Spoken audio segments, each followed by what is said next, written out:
Assalamualaikum warahmatullahi wabarakatuh. Salam sejahtera untuk kita semua, Om Swastiastu. Salam kebajikan, Rahayu, salam Pancasila, Merdeka. Sahabat santri Lasnu, Alhamdulillah pada kesempatan kali ini, kita bersama Presiden, Lasnu. Laskar Busantara, Kiai Fuad Riyadi atau kami lebih mengenalnya dengan Gus Fuad Blaret.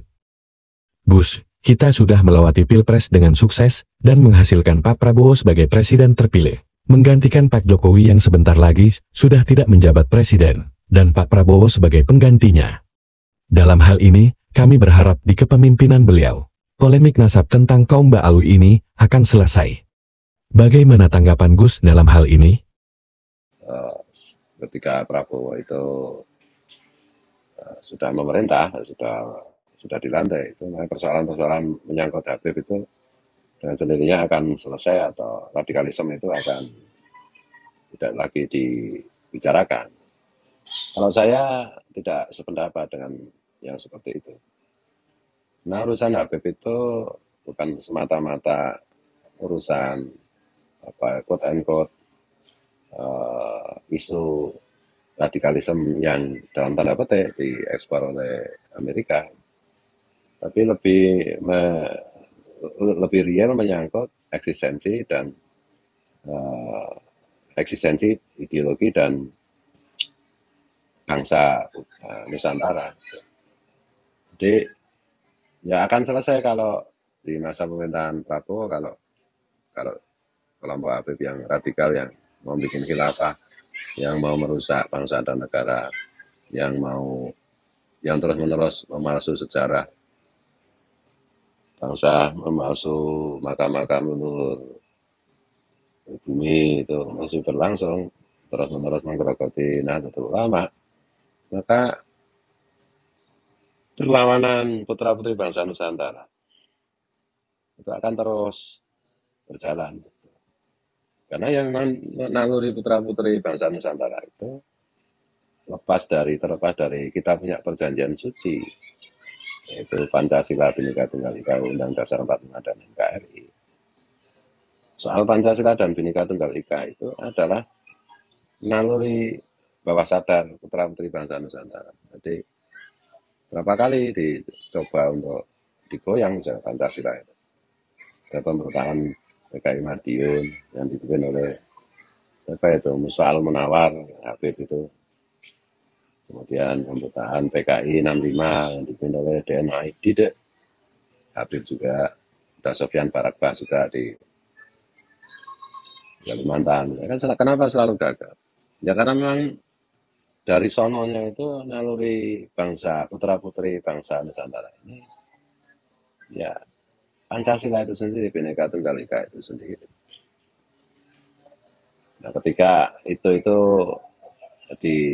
diganggu atau mau diganti, ya pasti nggak usah pakai komando.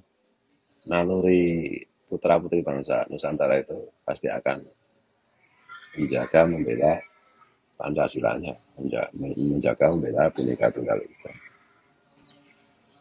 Dan ini nggak ada apa itu kekuatan di luar, dalam tanda petik kekuatan politik yang menjadi sponsorship mengenai gerakan pewartaan kepalsuan nasab para Habib ini, pewartaan mengenai sejarah kedatangan imigran Yaman ini, pewartaan mengenai ajaran-ajaran sesat dan penuh khurafat, halusinasi dan bertentangan dengan nilai Islam yang dibawa oleh imigran Hadramaut Yaman ini. Nggak ada sponsorshipnya. Bahwa ada kelompok-kelompok politik yang memanfaatkan, ya pasti dong. Pasti. Nah, ini menyangkut pembicaraan publik yang panjang. Dan coba bandingkan dengan misalnya isu-isu lain. Kalau nggak salah itu Pak Dahlan Iskan yang menyampaikan. Biasanya isu-isu itu menjadi terus-menerus dibicarakan di medsos. Itu ya satu topik itu biasanya paling lama itu 40 hari lah. Nah ini sudah hampir 2 tahun kan pembicaraan tentang Habib itu di medsos. Setiap hari, setiap jam ada yang up, ada yang bicara. Dan kalau ada pengamat yang mengatakan bahwa kelompok orang yang mewartakan kepalsuan dan kejahatan Habib Ba'alwi ini terafiliasi sepenuhnya kepada Pak Jokowi? Ya enggak juga. Ya Pak Mahfud MD juga bicara mengenai apa kejahatan Habib Ba'alwi. Bu Irma Suryani Caniago dari Nasdem juga bicara mengenai hal ini. Kemudian Mas Alifur Rahman, apa itu, Siwot Channel itu juga mengangkat topik ini. Tapi channel yang berseberangan dengan Siwot, ya hari ini berseberangan dengan Siwot seperti Cokro TV, ya terus-menerus membicarakan ini. Terus-menerus membicarakan kejahatan Habib Ba'alwi. Ini artinya, ya ini murni hati nurani pribumi, putra-putri bangsa Nusantara. Ada juga yang Mukibul atau si Kabib itu nanti yang beberapa kali WA, kenapa ya? Artinya itu mereka berusaha mengadu domba pribumi dengan apa itu Puak, saudara-saudara kita Tionghoa itu. Kenapa tidak terpantik dan kita tidak ya karena dalam tanda petik ini dalam tanda petik ya jangan dipahami secara keliru ya. Securang-curangnya saudara-saudara kita Tionghoa itu tidak pernah berusaha untuk merebut apa itu otoritas spiritual, tidak pernah melakukan penjajahan secara spiritual. Bahwa mungkin secara ekonomi mereka diuntungkan oleh keadaan. Bahwa mungkin di zaman Orde Lama dan zaman Reformasi itu saudara-saudara kita di Tionghoa diberikan kebebasan di dalam dunia politik. Gitu. Tapi sepanjang sejarah bahkan ketika masih ada pemerintah kolonial Hindia Belanda, kelompok Tionghoa itu yang non Muslim maksudnya, itu tidak pernah berusaha untuk merebut apa kepemimpinan atau otoritas spiritual.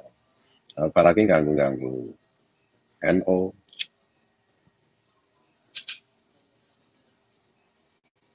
apalagi ganggu-ganggu apa penghayat kepercayaan, nggak apa. Nah, itu bedanya. Karena di Jogja, di Solo, ya terakhir ya, yang sebelumnya adalah Mataram itu bukankah ada gelar apa ya? Para raja itu dapat gelar Sayyidin Panotogomo Hamengkubuwono. Jadi pemimpin spiritual untuk masyarakat, untuk bahkan untuk apa itu untuk sejagat. Ada teman-teman yang ada yang punya semboyan apa merawat jagat. Sekarang ada fikih peradaban, meskipun implementasinya juga tersendat-sendat ya saya lihat. Gus, apa prediksi Gus Fuad terkait isu atau pewartaan nasab klan Ba'alwi? Pewartaan kejahatan para Habib Ba'alwi? Pewartaan pengerusakan Islam Nusantara NU dan bangsa negara kita yang dilakukan oleh klan Habib Ba'alwi Yaman. Juga ajaran-ajaran sesat klan Habib Ba'alwi Yaman yang mereka bawa dari leluhur mereka Hadramaut Yaman. Hal ini akan sampai kapan, Gus? Saya memprediksi bahwa isu atau pewartaan mengenai palsunan nasab para Habib Ba'alwi, pewartaan mengenai kejahatan Habib Ba'alwi, pewartaan mengenai perusakan Islam, NU, dan bangsa yang dilakukan oleh klan Ba'alwi, serta pewartaan mengenai ajaran-ajaran sesat yang mereka bawa dari leluhur mereka dari Hadramaut, dari Yaman. Itu akan terus-menerus berlangsung, bahkan mungkin 10-20 tahun yang akan datang, akan terus-menerus. Kecuali kalau, ya itu tadi, para Habib itu secara resmi, secara organisasi, yaitu RA, atau apalah ada RA, ada jadwalnya Lutfi bin Yahya, ada FPI.